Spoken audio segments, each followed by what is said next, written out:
Amanda's voice becomes audible to the portieres. Legend on screen from Menagerie. Tom divides the portieres and enters the dining room. Amanda and Laura are seated at a drop-leaf table. Eating is indicated by gestures without food or utensils. Amanda faces the audience. Tom and Laura are seated in profile.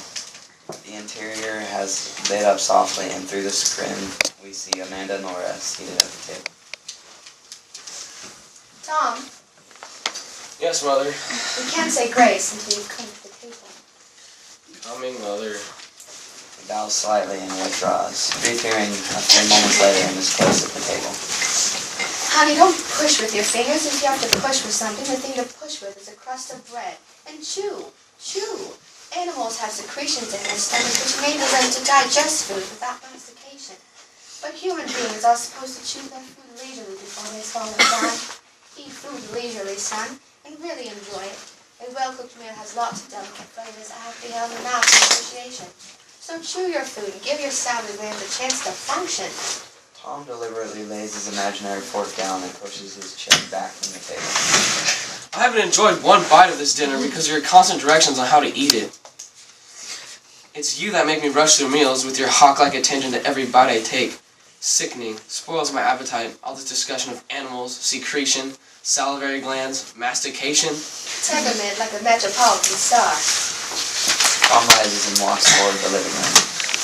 You're not excused from the table. I'm getting a cigarette. You smoke too much. I'll bring the block mange. No, sister, no, sister. You be the lady this time, and I'll be the darky. I'm already up. Resume your seat, little sister. I want you to stay fresh and pretty for gentlemen callers. I'm not expecting any gentlemen callers. Sometimes they come when they are least expected. Why, I remember one Sunday afternoon in Blue Mountain. I know what's coming. Yes, but let her tell it. Again? She loves to tell it. One Sunday afternoon in Blue Mountain, your mother received 17 gentlemen callers. Why, sometimes there weren't chairs enough to accommodate them all. We had to send a nigger over to bring in folding chairs from the parish house. How did you entertain those gentlemen callers? I understood the art of conversation. I bet you could talk. Girls in those days knew how to talk, I can tell you. Yeah? Image on screen, Amanda is a girl on a porch, reading callers. They knew how to entertain their gentlemen callers. It wasn't enough for a girl to be possessed of a pretty face and a graceful figure, although I wasn't slighted in either respect. She also needed to have a nimble wit and a tongue to meet all occasions. What did you talk about? Things of importance going on in the world. Never anything coarse or common or vulgar. She addresses Tom as though he were seated in a vacant chair at the table, though he remains by the portiere. He plays his theme as though reading from a script.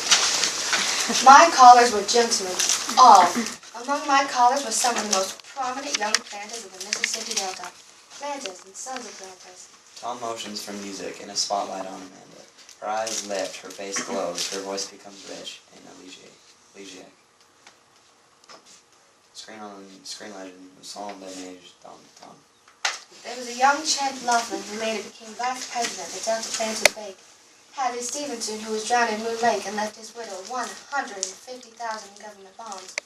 There were the Couture brothers, Wesley and Bates.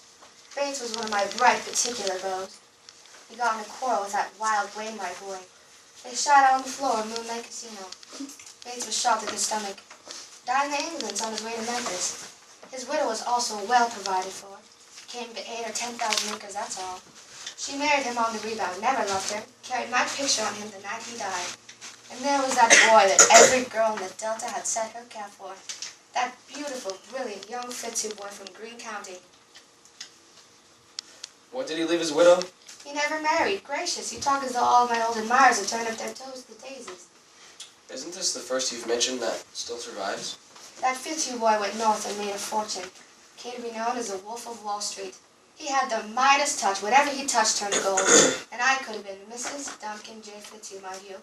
But I picked your father. Mother, let me clear the table. No, dear, you go in the front and study your typewriter. Or practice your shorthand a little. Stay fresh and pretty. It's almost time for our gentlemen callers to start arriving. How many do you suppose we're going to entertain this afternoon? I don't believe any we're going to receive, Mother. What? No one? Not one? You must be joking. Laura nervously echoes her laugh.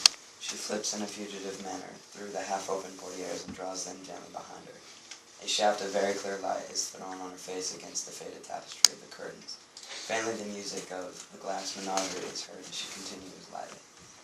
Not one gentleman caller? It can't be true. There must be a flood. There must have been a tornado. It isn't flood. It isn't a tornado, Mother. I'm just not popular like you were in Blue Mountain.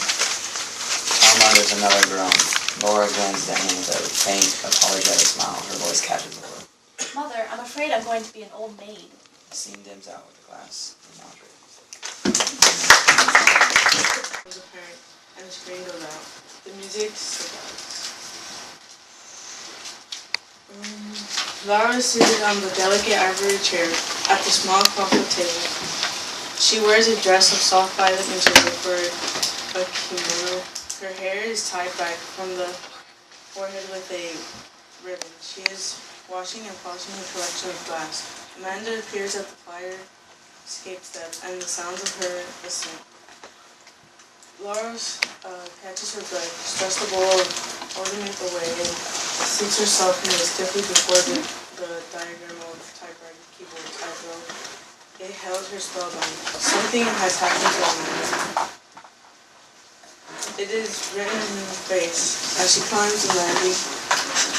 A look that is grim and hopeless and a little subversive. She has on one of those cheap or imitation looking cloth clothes with imitation for color. Her height is 5 or 6 years old. One of those dreadful cliche hats that was worn in the late 20s.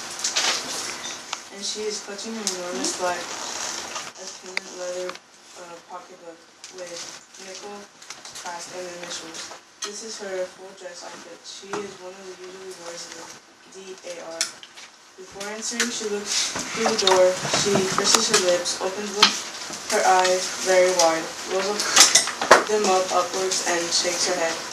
Then she slowly lets herself in the door, and seeing her mother's expression, Laura touches her lips with a nervous gesture.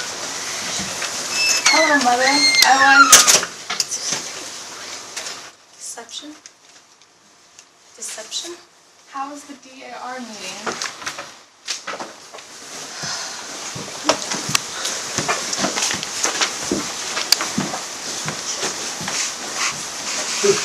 Didn't you go to the DAR meeting, Mother?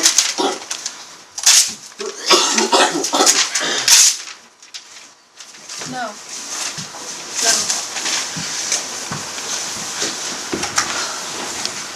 I did not go to the DAR meeting. I did not have the courage. In fact, I did not have the strength. I wanted to find a hole and dig myself in and hide.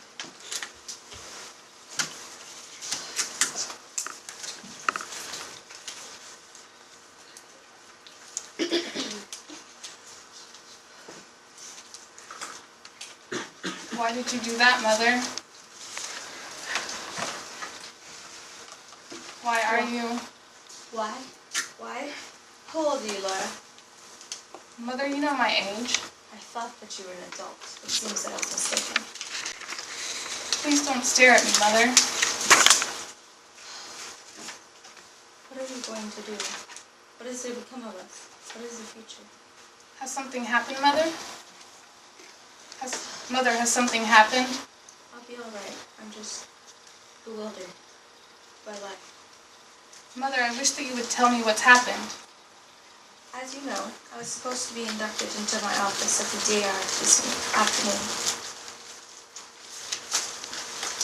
But I stopped off at Rubikins Business College to speak to your teachers about having a cold and ask them what progress they thought you were making down there. Oh. I went to the typing instructor and introduced myself to as your mother. She didn't know who you were. I said, "Why, my daughter Laura. She's been going here for the last 6 weeks." And she said, "I don't know no such thing." And I said, "Oh, no, she has definitely been going here." And she said, "Oh, could it be the one who went for a few days and quit?" I said, "No, that's not my Laura." She's like, "Wait, yes, I do recall." And she went over there and she brought out documents saying that on the first day they were doing a typing test. And she suddenly you crashed completely. Started feeling sick to the stomach. And they had to be carried into the washroom.